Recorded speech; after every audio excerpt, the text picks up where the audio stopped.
हाय दोस्तों, नमस्कार, राम राम। मैं डॉक्टर मनोज कुमार शर्मा। मैंने अपने पिछले वीडियो में राम शब्द के संपूर्ण ब्रह्मत्व के बारे में आपसे चर्चा की। लेकिन यह बात भी सत्य है कि कलयुग में अगर मनुष्य को मन की शांति चाहिए, सुख समृद्धि चाहिए, ऐश्वर्य चाहिए, श्री की प्राप्ति चाहिए, तो उसको केवल एकमात्र सहारा है, वो सहारा है राम नाम का सहारा। क्योंकि दोस्तों, ये भी कहा गया है कि राम से बड़ा राम का नाम है। राम नाम की महिमा अपने आप में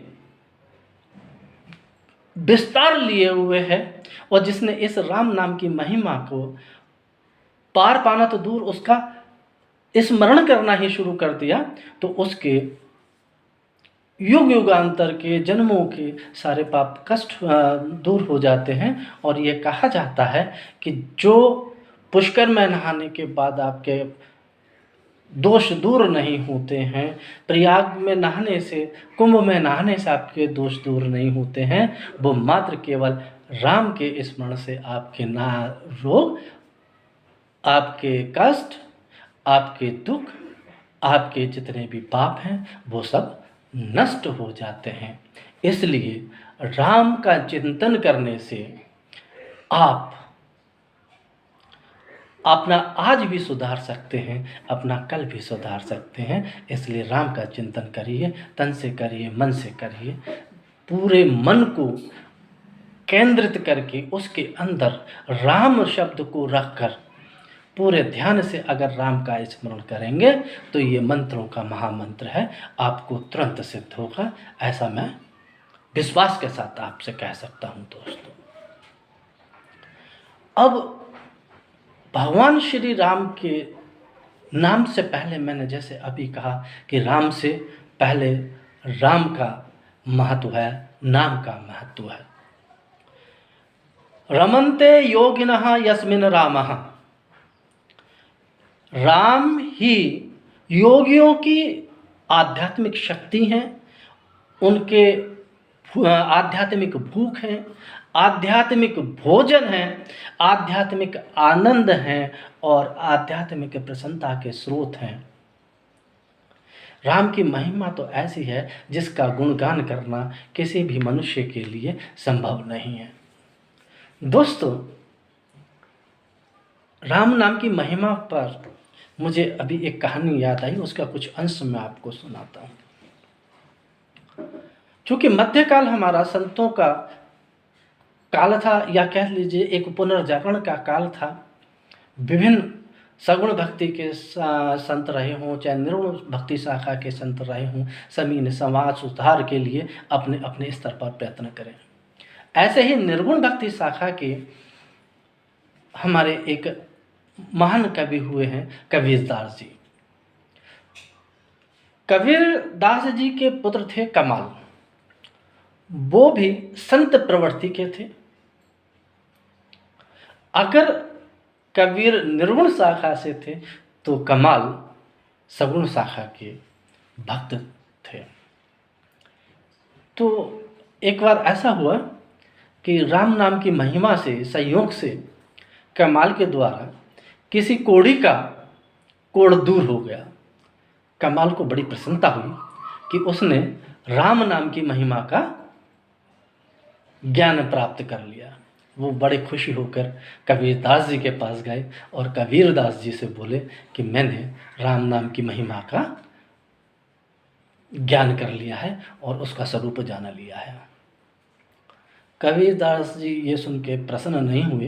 उन्होंने कहा, अच्छा अगर ऐसा ही है तो आप जो है तुलसीदास जी के पास चले जाओ, तब पता चलेगा कि आपने राम नाम की महिमा का कितना ज्ञान प्राप्त करा है। कमाल अपने पिता के कहे के अनुसार तुलसीदास जी के पास जाते हैं। तुलसीदास जी को जब वो पूरा अपना वृत्तांत सुनाते हैं तो तुलसीदास जी एक तुलसी के पत्ते पर श्री राम लिखकर उसे जल में डाल देते हैं और उस जल से 500 कोड़ियों का कोड़ दूर हो जाता है। ये देखकर कमाल को बहुत ज़्यादा प्रसन्नता हुई और आश्चर्य भी हुआ। फिर उन्होंने कबीर दास जी के पास जाकर कहा कि पिताजी, राम नाम की महिमा से तो 500 कोड़ी सही हुए। तुलसी के पत्ते पर तुलसीदास जी ने लिखा हुआ पानी में डाला और उन्हें कोड़ियों को पिलाया, वो सब कोड़ी सही हो गए। कबीर दास जी फिर प्रसन्न नहीं हुए। उन्होंने कहा ठीक है, अच्छा है, तुलसीदास जी के पास तो आप हो आए हैं, आप जो हैं सूरदास जी के पास आप और हो आए, तब आपको राम की महिमा का ज्ञान थोड़ा बहुत होगा। कमाल फिर सूरदास जी के पास गए। सूरदास जी को फिर उन्होंने अपना पूरा वृत्तांत सुनाया। सूरदास जी ने वृत्तांत को सुना। उसके बाद में नदी किनारे बैठे हुए थे उस वक्त वो दोनों, उधर से कोई शव आ रहा था। तो सूरदास जी ने केवल मुर्दे के कान में रा शब्द कहा। रा शब्द सुनते ही वो मुर्दा उठ के खड़ा हो गया। कमाल बड़े प्रसन्न हुए और उन्होंने कहा कि राम शब्द तो है ही महत्वपूर्ण, लेकिन राम से पहले उनके शब्द में जो रा शब्द आता है उसकी तो महिमा अत्यंत अपरंपार है। इसको जानने के लिए तो अभी बहुत ज़्यादा समय लगेगा। वो फिर गए अपने पिता के पास में। तो उन्होंने अपने पिताजी से कहा, कबीरदास जी से, कि भाई सूरदास जी ने तो जैसे ही रा कहा मुर्दा जागृत हो गया। जब राम के राम में इतना असर है तो पूरे राम में कितना असर होगा, उनकी महिमा कितनी विस्तृत होगी। तब कबीरदास जी ने कमाल को समझाते हुए कहा, भ्रकुटी बिलास सृष्टि लय होई। भ्रकुटी बिलास सृष्टि लय हुई, मतलब जिसकी भ्रुकुटी हिलते ही पूरी सृष्टि में प्रलय हो जाती है, ऐसे राम की महिमा का तुम कैसे गुणगान कर सकते हो? ऐसे राम की महिमा का तुम कैसे पार पा सकते हो?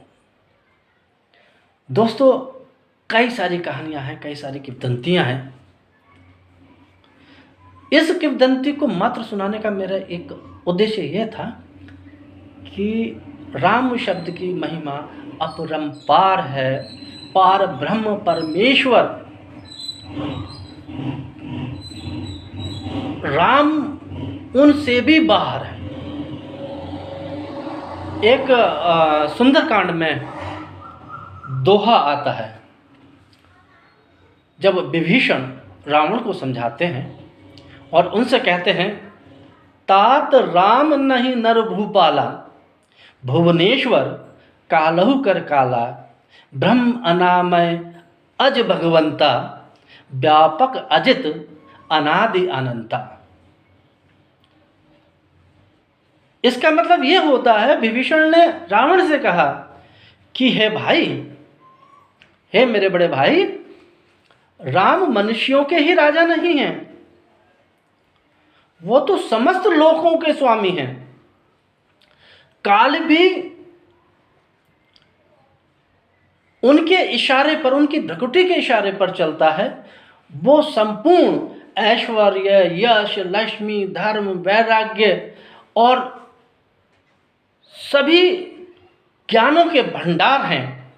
वे निरामय हैं, विकार रहित हैं, वो अजन्मे हैं, वो व्यापक अजय हैं, अनादि हैं, जिसका कोई भी प्रारंभ ना हो, जिसका कोई अंत ना हो, उसे अनादि कहते हैं। वो अनादि हैं, वो अनंत ब्रह्म है, मतलब ब्रह्म से भी ऊपर वो ब्रह्म है। ऐसे परम स्वरूप भगवान श्री राम नारायण के अवतार हैं। देखो, हमारे ऋषियों ने, हमारे मुनियों ने, हमारे ज्ञाताओं ने हमें सूत्र में पूरी खगोलीय जानकारी दी है, ये हमारे और आपके ऊपर है सोचने समझने का कि हम इसको किस प्रकार समझें। एक राम में संपूर्ण सृष्टि को बसा दिया हमारे ऋषि मुनियों ने, संपूर्ण सृष्टि की खगोलीय जानकारी का वृत्तांत हमें दिया। ऐसे अगर राम का हम जाप करते हैं, ऐसे राम का अगर हम तन मन से अपने एकाग्र चित्त होकर शुद्ध चित्त के साथ में राम का स्मरण करते हैं, तो अवश्य ही हमें वो सब कुछ मिलेगा जिसके हम अभिलाषी हैं दोस्तों। इसी के साथ में एक चीज और कही गई है, रति मही धरा राम।